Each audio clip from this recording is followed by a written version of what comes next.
আরে ভাই, আমরা এতদিন শুনছি এই শেখ হাসিনা বলছে যে ভারতের সাথে স্বামী স্ত্রীর সম্পর্ক। তা স্বামী স্ত্রী মানে কি? তাইলে ওনার বউ, এই বউর জন্য কি আপনি যৌতুক নেবেন?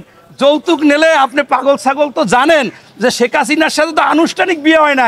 শেখ হাসিনা তো পালিয়ে গিয়েছে, পালিয়ে গেলে তারে আবার যৌতুক দেয় কেমনে? সেই যৌতুক কি সম্ভব? বা কোনো গিফট বা উপহার, যৌতুক কোনো কিছুই সম্ভব না। যদি পালাইয়ে না যাইতো, মোদির সাথে যদি বাংলাদেশে আনুষ্ঠানিক বিয়ে টিয়ে হইতো, তারা বাংলাদেশের মানুষজন চিন্তা করতো যে কিছু একটা দেওয়া যায় কিনা। তো তুমি যে পাগল, এই ময়ূক রঞ্জন কিলি বলো যায় চিটাগাং চলে যাচ্ছে, এই ফেনীতে এইখানে হবে। আরে ভাই আসো না, তোমাদের ট্যাংরি ভেঙে দেওয়া হবে, তোমাদের ভারতের অস্তিত্ব থাকবে না।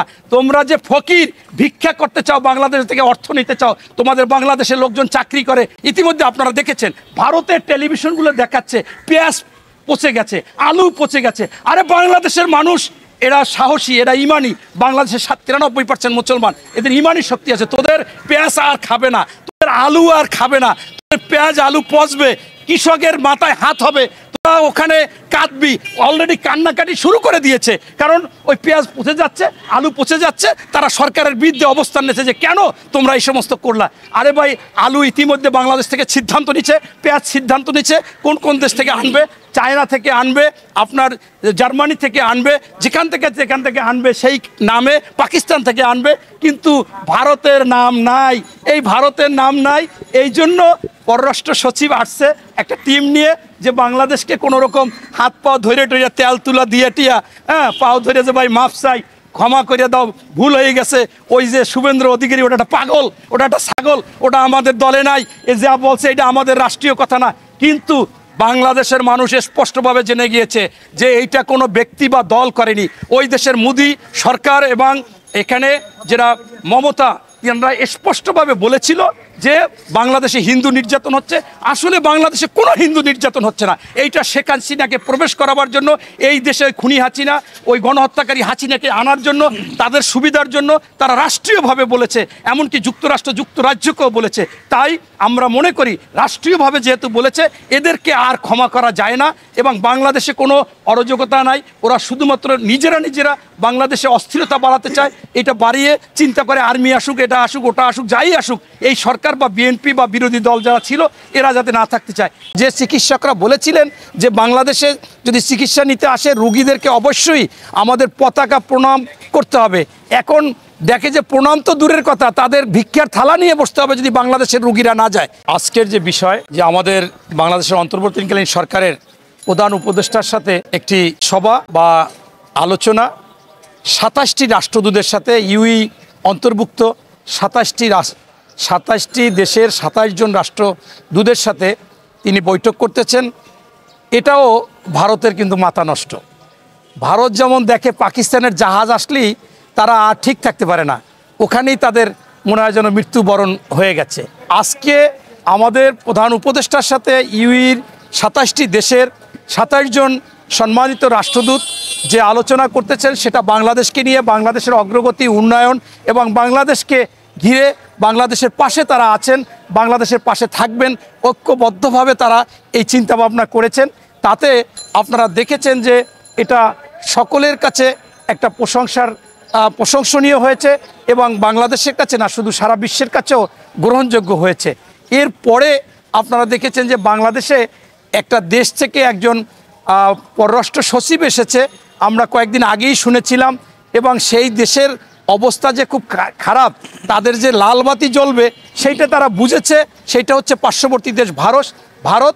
সেই ভারতে আজকে চিকিৎসকরা এবং ক্লিনিক ব্যবসায়ীরা বলতেছে যে বাংলাদেশ থেকে রুগী আসলে তাদেরকে ছাড় দেওয়া হবে, ডিসকাউন্ট দেওয়া হবে, এবং হোটেল, মার্কেট, তারা পর্যটক, তারাও ছাড় দিতে চাচ্ছে। তারা ইতিমধ্যে আমি 5-7টা ভিডিও দেখেছি যেখানে সেই দেশে এখন লোকজন নেই, ব্যবসা বাণিজ্য বন্ধ। যে চিকিৎসকরা বলেছিলেন যে বাংলাদেশে যদি চিকিৎসা নিতে আসে রুগীদেরকে অবশ্যই আমাদের পতাকা প্রণাম করতে হবে, এখন দেখে যে প্রণাম তো দূরের কথা, তাদের ভিক্ষার থালা নিয়ে বসতে হবে যদি বাংলাদেশের রুগীরা না যায়। ইতিমধ্যে সেই অবস্থা হয়েছে। ওখানে দাদারা বলতেছে, দাদারা আমরা শেষ, আমাদের পরিবহন ব্যবসা শেষ, আমাদের খাবারের দোকান শেষ, আবাসিক শেষ, আমাদের এই ব্যবসা বাণিজ্য সব লাঠে উঠেছে। এই অবস্থা মানে ভারতে হয়েছে। এবং আপনারা দেখেছেন যে হিন্দু টাইমস, যে সেইটা ইন্ডিয়ান টাইমস, তারা বলেছে যে অলরেডি তাদের দোকান পাশার ব্যবসা বাণিজ্য বন্ধ, 10% লোকও যাচ্ছে না, তারা এই জন্য ক্ষমা প্রার্থী। এই জন্যই আজকে ভারতের আপনার পররাষ্ট্র সচিব সহ আরও কিছু নীতি নির্ধারণী ভারতের ওনারা এসেছেন, আমাদের পররাষ্ট্র সচিবের সাথে বৈঠক করেছেন। আমি এক্ষেত্রেও বাংলাদেশের অন্তর্বর্তীকালীন সরকারকে বলি যে আগেই শর্ত দেওয়া উচিত ছিল, বাংলাদেশের সাথে যদি বসতে হয় আগে খুনি হাসিনা বা এই যে গণহত্যাকারী হাসিনা, এই হাসিনা সম্পর্কে আগে অ্যাকশন নিতে হবে, হাসিনা সম্পর্কে আলোচনা হবে, তারপর পরবর্তী তাদের সাথে সম্পর্ক থাকবে কি থাকবে না, তাদের সুসম্পর্ক, তাদের সাথে অর্থনৈতিক বাণিজ্য আমরা করব কি করব না। এই জন্য প্রথমে উচিত ছিল খুনি হাসিনা এবং এই গণহত্যাকারী হাসিনা কেন ভারতে এখনও আছে, কীভাবে আছে, এই আলোচনা, তাকে ফেরত দেবে কিনা, কয়দিনের মধ্যে ফেরত দেবে, তাকে বাংলাদেশে এনে বিচার করতে হবে, তাকে আইনের আওতায় এনে তার সকল মানে যে অর্থ পাচার করেছে সেগুলো বাজেয়াপ্ত করতে হবে। এইটা আলোচনায় থাকা উচিত ছিল, কিন্তু অন্তর্বর্তীকালীন সরকার কেন এটা নিয়ে নেয়? আমরা দেখলাম যে শুধুমাত্র ভারতের দুঃখ কষ্ট, ভারতে যাচ্ছে না, ভিসা না দিলে ক্ষতি হবে, তাদের লাঘব গুছাবার জন্য আজকে একটা মিটিং হচ্ছে। সেই মিটিংটা আমার কাছে বেশি গ্রহণযোগ্য হয়নি। তারপরও বাংলাদেশের মানুষ একটা জিনিস স্পষ্ট হয়েছে যে ভারত আমাদের কাছে কোনো বিষয়ই না। ভারত হচ্ছে যে আমাদের তুরুকের তাসের মতো না, মানে আমরা তুরুক দেবো উড়ে যাবে, একেবারে সেই আপনার কাচের ঘর, এই কাচের ঘর ভাঙলি টোক্কা দিলেই ভেঙে যাবে।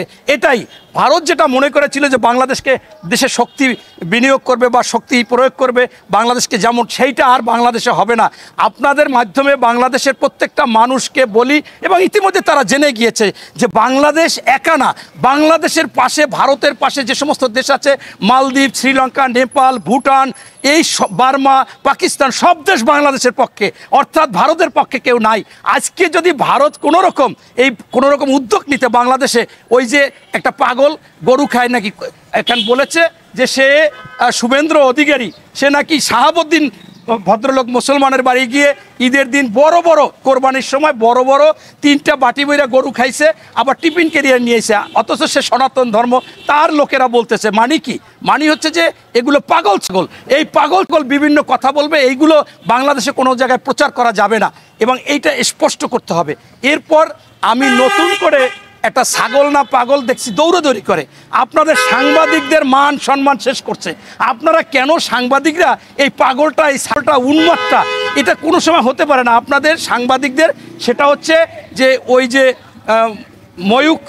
ময়ূক রঞ্জন, এই ময়ূক রঞ্জন দেখি দৌড় দেয়, লাভ দেয়, উন্মত্তের মতো, মনে হয় যেন পাগলা কুকুরে কামড়াইছে, জলতঙ্ক রোগ হয়েছে, নতুবা মনে করেন গাঁজা, হিরোইন, মেয়াতুন্য খাইছে, খাইয়েটাই দৌড় দেয়, এবং দৌড় দিয়ে বলে কি চিটাগাং নেবে, চিটাগাং নাকি ওর বাপ দাদার সম্পদ নিতে হইবে।